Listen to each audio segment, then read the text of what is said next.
राधायच्च कृष्णो रसाब्धैर्देहश्चैकक्रीडनार्थद्विधाभूत। राधा और कृष्ण जो हैं ये एक ही हैं। जो कृष्ण तत्व है या राधा तत्व है या प्रिया प्रियतम का जो तत्व है वो एक ही है, कोई विलग नहीं है। येयम राधा यच्च कृष्णो रसाब्धे देहश्चैक क्रीडनार्थद्विधाभूत। कोई अलग नहीं है। क्रीड़ा करने के लिए भगवान एक दूसरे से एक से दो हुए, क्रीड़ा करने के लिए, रास करने के लिए, विनोद करने के लिए।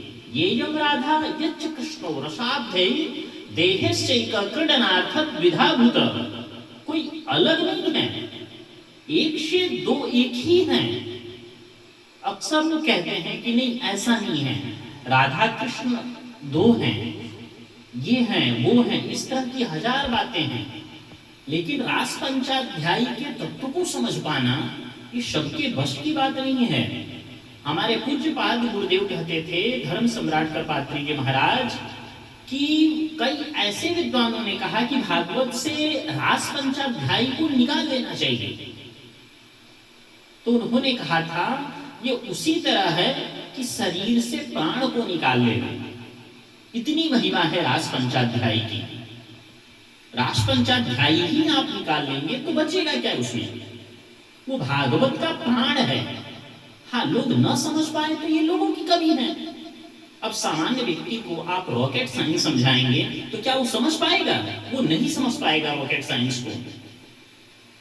उसके लिए पढ़ना पड़ेगा, उस तत्व में आना पड़ेगा, जानना पड़ेगा, समझना पड़ेगा कि क्या वो विषय है, क्या वस्तु है।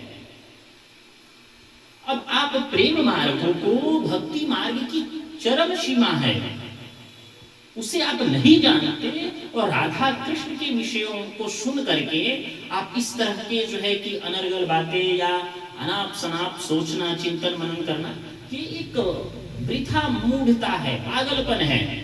राधा और कृष्ण का जो तत्व है वो एक विशुद्ध प्रेम है, एक विशुद्ध प्रेम है। साधारण व्यक्ति नहीं समझ सकता उसको। तीन मार्ग हैं, ज्ञान, भक्ति, कर्म। तो भक्ति की जो उच्चतर सीमा है वो है प्रेम की प्राप्ति।